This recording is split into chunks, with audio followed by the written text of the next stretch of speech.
to consider. I was sitting here thinking about how many times we get caught up in our identity as being what we do as our profession or what we've accomplished or the things that we have. And so many times we get so caught up in those things. And if we happen to lose those things or we're no longer in those positions or no longer have those possessions, that our identity changes or we lose our identity. And I look at that because in those instances, we have really grabbed a hold of a false identity. We have grabbed a hold of what I call our learned identity. Our learned identity is something that we attach to what we've learned how to do or a skill that we've learned how to do better. Whether we have become the best athlete in the world, we consider ourselves an athlete. Whether we have become the best doctor in the world, then we consider ourselves a doctor. Or just the mere fact that you are an athlete or a doctor, you consider yourself that. I am an athlete. That is my identity. But that is really not your real identity. That is what I call your learned identity. Now, on the other hand, you have what is called a created identity, or what I call a created identity. And your created identity is actually attached to who you are as a person, your personality, your behavior. It's your integrity level. It's the things that you do when other people are not looking at you. And those are the elements of your created identity. Whether you are a servant, whether you are someone that is always looking to help someone, those are identity markers. And our identity markers or our created identity, what we have been born with, those things create who we are. Yes, we do jobs and we work professions and we obtain accolades. All those things help in sharpening who we are because our identity should be bolstering those things. So we should be able to take the fact that I am a merciful person or I am a caregiving person in the sense that I'm a doctor. So as a doctor, I'm a caregiver. I want to help people. But being a doctor is not your identity. It's more or less you are a very caring, very compassionate person.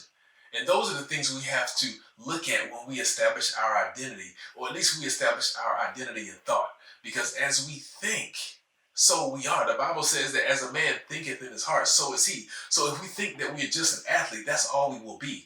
But if we look at that and say, I have the ability to be an athlete, but that's not who I am, I'm greater than that.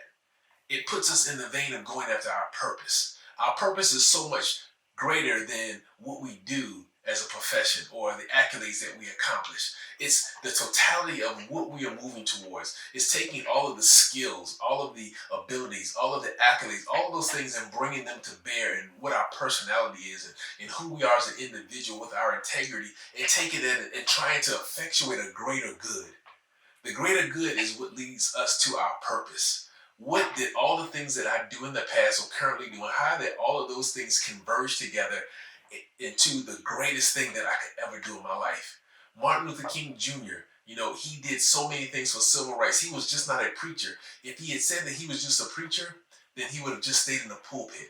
But he took his ability to preach and to lead people and to pull together the flock, and he took that into a movement, the civil rights movement, and he made a massive change. He found his purpose, which was to help spark the civil rights change that we encountered in the United States. So he didn't limit his purpose to him being a minister. He took that aspect of who he was and incorporated that into the fact that he cared that one day that there would be white and black children playing together, that we would all live in the same neighborhoods, which that actually came to pass. He fulfilled a purpose and it was greater than his vocation as a pastor. So I want you to think about these things today, and I want you to think about your created identity, that identity that you created based on what you do or what you have obtained. And I want you to think of that as opposed to your created identity, who you are as an individual, the integrity that you have. And integrity can be learned, but the other characteristics that you have, am I a caregiving person? Am I a person that loves to educate people? Am I a person that is merciful? Am I a person that's kind of techie and all these different things? We bring all those things into who we are and we forge ahead to fulfill our purpose.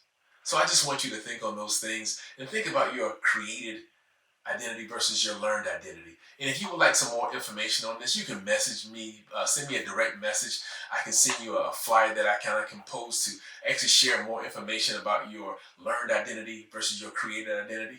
I think it's very important that we grab a hold of who we are Because if we can find out or tap into our true identity, then we can understand the path to our dreams, which leads to a greater destination, which ultimately leads to our purpose. So think about those things. I encourage you to always be in thought.